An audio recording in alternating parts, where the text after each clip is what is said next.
Magic is found in every room, where people connect over a shared purpose. Luke, Hannah and Chris explore the role of purpose, courage, mindset and culture in every leader's quest for transformational performance. Hello and welcome to Magic in the Room. I am Hannah Bratterud. And I'm Luke Freeman. And I'm Chris Province.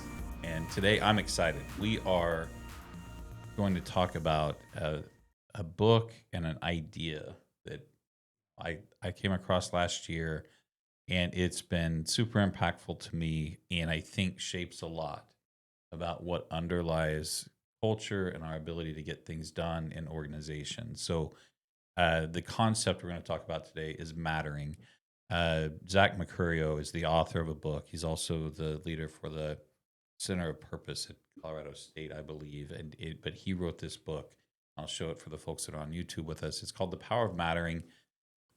It is definitely an unlock for me. Hannah, you talk a lot about intentional leaders, making certain that people feel seen, heard, and understood. Mm-hmm. Right, and that's really central to this concept of mattering.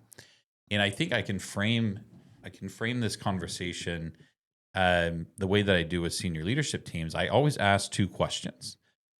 I say, in this room of all directors and general managers, AGMs, COOs, CEOs, whoever it is, I'll ask the first question, which is, does every employee here matter? Mm-hmm. And without fail, the answer is yes. There's violent agreement that every employee or team member in that organization matters. Yeah. And then I follow that question up with, does every team member know that they matter? Mm. Do they feel that? Mm-hmm. Because something that makes it super unique is that it is the individual that decides whether or not they matter. Yeah. It's not on someone else, right? Which makes it a little bit different than like belonging and inclusion. Do I get to be on the team? Do I get to play in the game? Mm-hmm. Well, this idea of mattering really requires people to feel valued and know that they were adding value to what we're doing here. Yeah. So it kind of calls to that idea of purpose. We start scratching at that. Like, why is purpose so necessary? Well, if I'm adding value, what am I adding value to? I don't want to add value to a corporate bottom line and get nothing in return, but I would be more than happy to give effort towards our greatest possible good. Yeah. So anyway, this idea is really landing for me, and the questions that it poses about, asking, when was the last time you felt like you mattered? Mm-hmm. What about every one of your direct reports? Mm-hmm. What's the difference between feeling or being valued and feeling like you matter? So there's all these questions that it starts to get at. Yep. So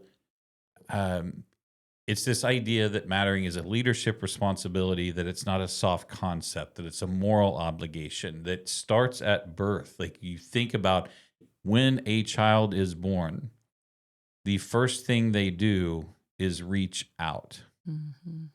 And you think about what happens when that child is not received. Mm-hmm.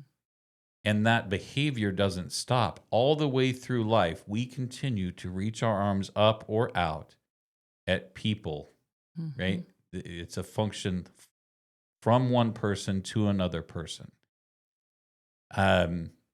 So this idea that mattering is not a soft concept, but is fundamental to everything we do, it just has really landed with me. And it really, I think why it's powerful to me is the book strikes me, and the idea is it's a leadership mirror. Mm. When I start asking these questions, it really puts me into an inventory of how are my behaviors making people feel? Because I know what I believe, I know what I value.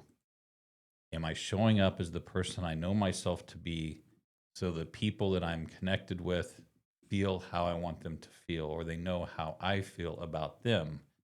which is that they matter to me, my life, and they add value to that. Yeah. I think it's so powerful. And like you said, yeah, I do talk a lot about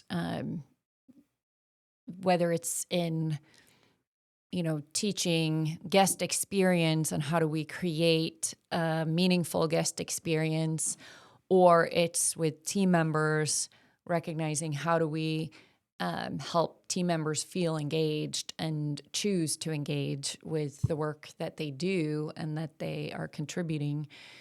I've always said it comes down to feeling seen, heard, and valued. I think the unlock for me with this book was that value goes both ways. So you have to feel that you're valued and that your contribution is valued, that your presence is valued, that you as a human is valued. But you also have to have the opportunity to contribute value, to create value, to add value, because that's when you believe that you have value.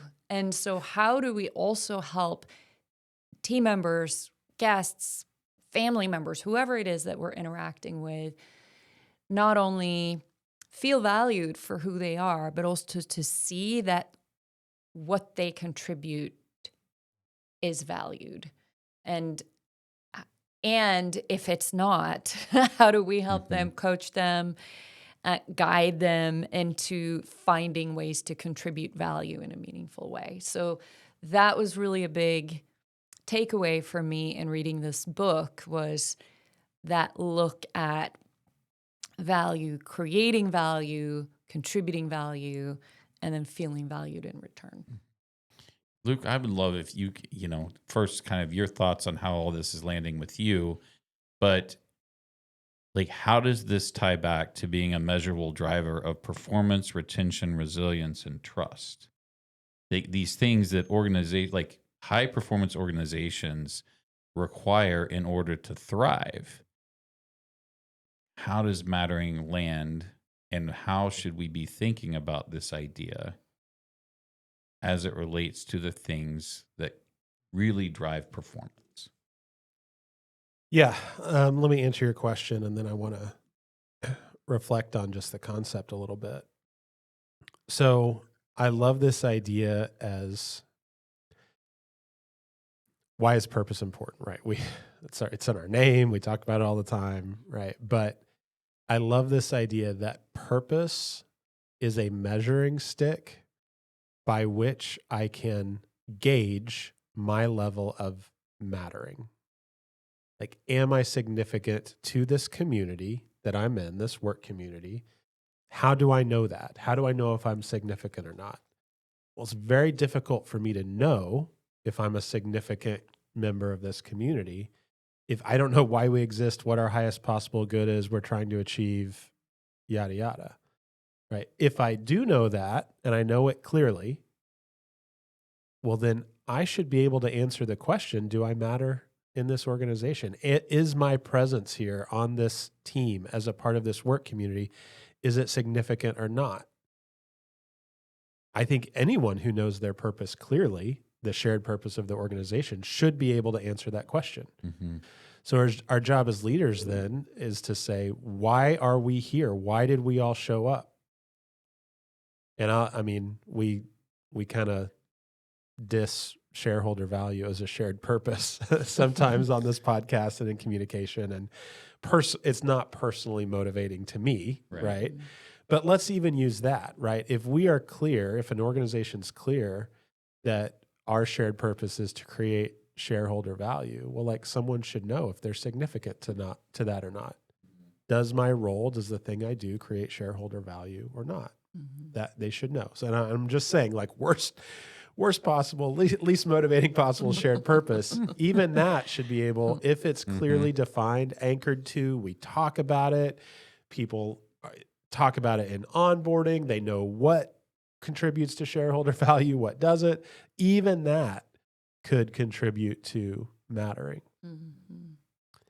So, I love it as a clarifying concept for, like, why is purpose important? The other thing that I'll say, and this is more of like, why is this a human need, or what's an experience of seeing that? I want to share a little bit about.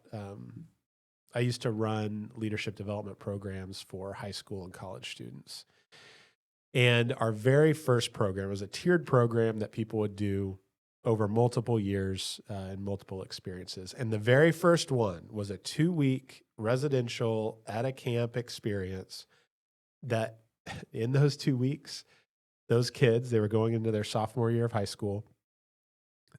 Over 2 weeks, they did 60 hours of just manual labor, just like work. Some of it was maybe in the kitchen and food service at the camp, but a lot of it was in the local community.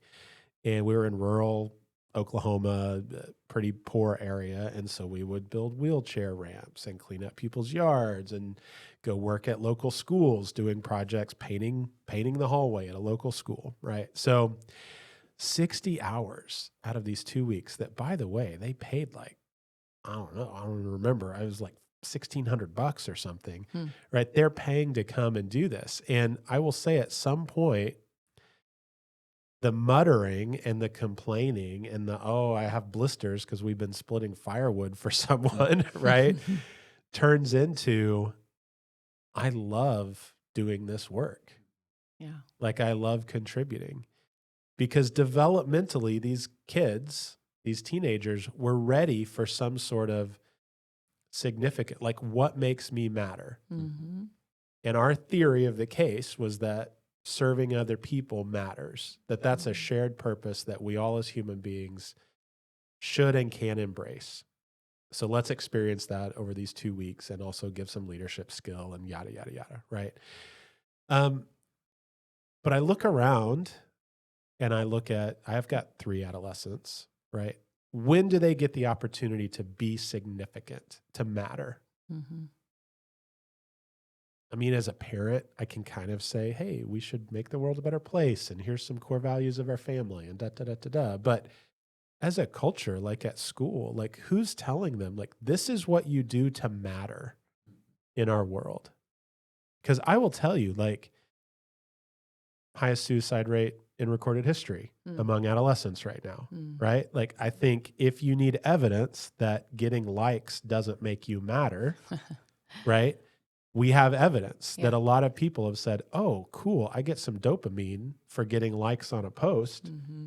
And at some point you realize that doesn't make me significant. Mm-hmm. Me getting dopamine does not make me significant.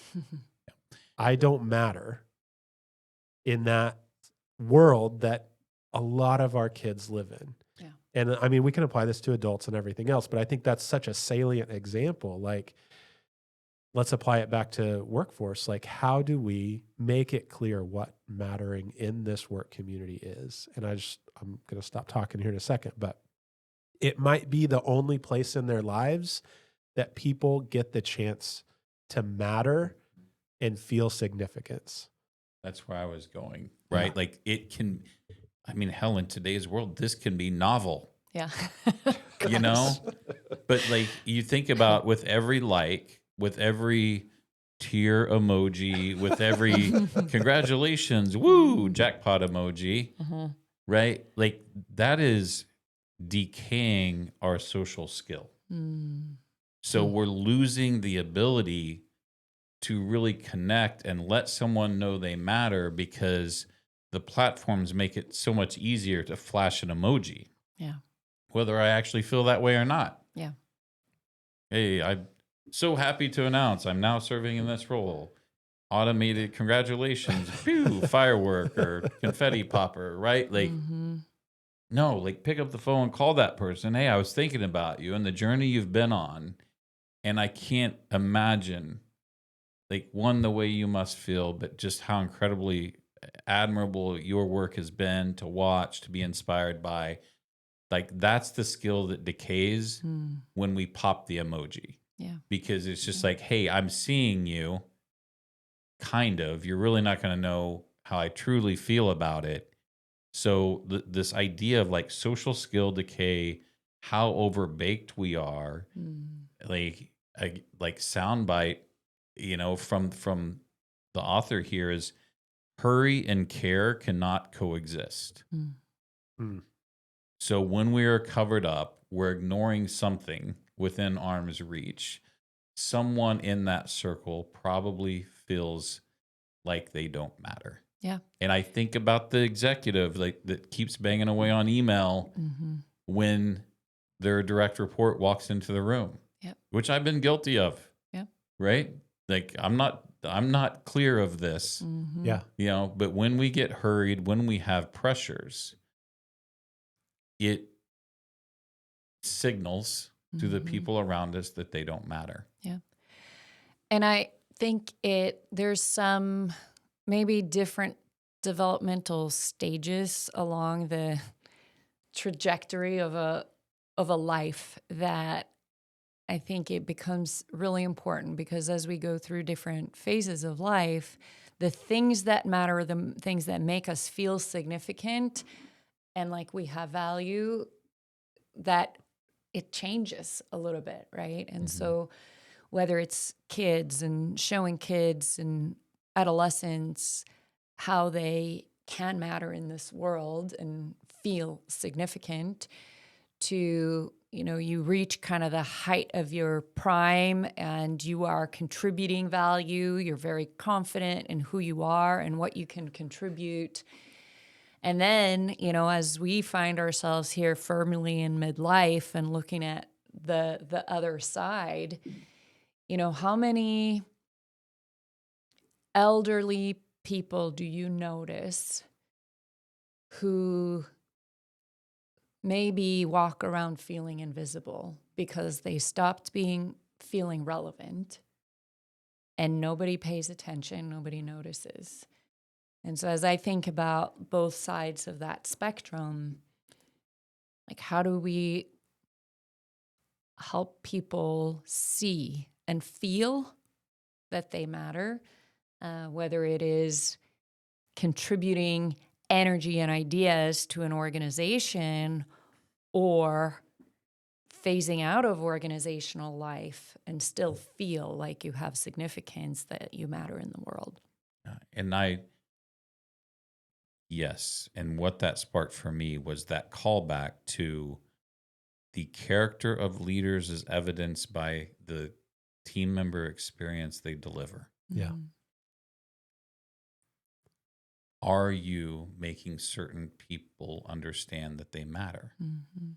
And it's not, I mean, for years, we talk about purpose and commitments and these things that are part of our operating framework as a way to drive engagement. Yeah. But it doesn't matter what you do around purpose and commitments if mattering is not present. Mattering comes from our mindsets, our heart sets, how we interact with one another, can certainly be fueled by commitments. But I feel like I've been, you know, we kind of jump into the strategic framework about purpose and commitments without confirming the mattering. We try to get to the mattering through our behavioral commitments, our guiding principles as a community. But maybe there's something deeper than that, Mhm. that without the foundation of mattering, that the purpose and commitments can fall short. I'm Mhm. interested in your take on that. I think without this language, we kind of have talked about this as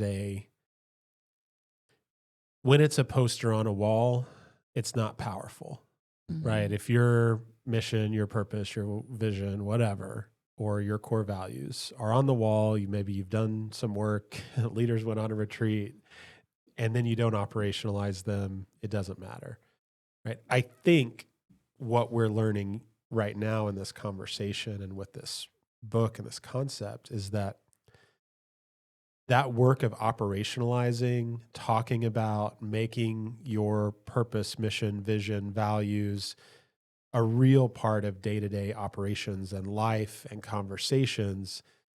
Like, why is that powerful? Because it lets people know, am I significant or not in this community? Mhm. So that's one way, right? Let's say we took a core value of integrity, right? Let's pick an easy one. And we made some commitments around that. You know, it means that we share if there's an issue, even if it's uncomfortable, right? It means that we always do right by the customer, even if it costs us money, right? Whatever, right? We make some rules about integrity, and then we put those in our policy procedures, our handbooks. We make it a part of our annual or quarterly or monthly reviews and one-on-ones with people. That's a tool that will help people know if they're significant in this community or not, because they'll know if they're contributing to that value or not. But what I'm hearing us say is that there's a qualitative, let's call that the quantitative, living out of that value. There's a qualitative aspect of this too that we can't forget about, which is, how do we recognize people? How do we not be in a hurry whenever we're interacting with them? How do we make sure we're knowing their name? How do we make sure that we can make it really clear that they're significant to our community? And that doesn't happen just by changing our annual review checklist items, right? That does happen more so, and in conjunction with that, by saying, oh my gosh, Hannah, I know that was a really hard call on going the extra mile to serve that customer. I know that you stayed late. I know that we're going to pay you overtime for doing that, but it was the right call, and it was hard. And I know you sacrificed for it. We as a company sacrificed for it, but without you making that choice, we're not as successful in living out that value as we could have been. And man, you really made us better. And I'm trying to make us better too. So thanks for doing that with me. That's all signaling on you matter here. We're worse off without you. Right. So I don't know. I mean, that's what's really filtering to the top for me, kind of the qualitative power here. And I think in exploring this idea of mattering, there's a couple, some contrasts that we need to make, belonging, inclusion, and mattering. I'm included, I'm on the team. I belong on the team, so I play in the game. Mattering is, this team is not the same without me. Yeah. Right. It's even if I'm building a ramp, as part of a youth project, I built the ramp, somebody else painted the house. Yeah. If I wasn't here, this work would have had to been done differently. Right. So I think that connection is key. We also can't perk or benefit our way out of a mattering deficit, right? M&Ms, recognition, gold stars, dinners, right? And this is where I want to challenge leaders to, let's start thinking about content differently. We know social influencer, digital content is meant to engage on those platforms. Well, our platform is in our workplace. Our platform is our team. So think about leadership content as, I am creating the conditions wherein mattering, or the sense of mattering, is undeniable. And it's why I might do all hands meetings. It's why everyone participates in succession planning, not just those that are on the succession plan. Everyone is succeeding to something. So it's why everyone has one-on-ones on a weekly basis. So all these things that we empirically know make high-performance organizations and high-performance teams. You see those hallmarks of high-performance organizations all boil down to one thing, is that they create conditions or content wherein it is undeniable that people understand that they matter. And on the way over here this morning, we got to share some windshield time, and I'd like for you to kind of expand on this. And another great soundbite. This idea, nothing is less efficient than someone who feels misunderstood. I know that. I just laughed when you said that, because it rang so true on so many levels, right? Yeah, what happens when someone feels misunderstood? I know what happens when I feel misunderstood. What happens? I get really frustrated, sometimes angry. I sometimes lash out, or I shut down. I protest. So when people feel misunderstood, they protest, either try to correct the misunderstanding by over-explaining, trying everything they can to be understood. That costs cycles. The outcome is inefficiency, right? Or they protest in some other way where if the misunderstanding is just blatant enough, you might just choose to disengage altogether because why does it matter? We know that disengagement costs cycles, it's inefficient. Or if you've tried to explain yourself and you continue to be misunderstood, you might get angry and you might lash out. All of those things are inefficient, and it creates misalignment. It produces conflict, which conflict can be productive, right? But it's inefficient. Yeah. Yeah. Yeah. Some questions, and I'm going to throw these out here rhetorically for us to revisit later in the season. But this idea is, can someone be high performing and still feel invisible? Fun to pull thread on that. Yeah, for a length of time, right? Yes. Before burnout takes over.